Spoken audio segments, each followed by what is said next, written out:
personas destacadas que con su trabajo, dedicación, esfuerzo, inteligencia y cultura pudieron dar unos pasos más adelante. Y en este caso, Ciencia del Sur y el nombre del Festival Internacional de la Ciencia, queremos reconocer a una persona que trabajó desde muy joven a favor de la cultura, de la antropología, de la lingüística, y hoy nos puede deleitar con cualquier palabra guaraní que preguntemos, y ese es el doctor David Galeano Olivera, nuestro investigador destacado,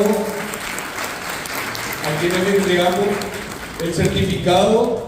Y obviamente, como somos de Paraguay y tenemos una tradición de ciertos años, una artesanía que hizo el artesano paraguayo joven Marcelo Mainumbu, que es también la sede de Ciencia del Sur en Asunción, le hace entrega también Daniel Duarte.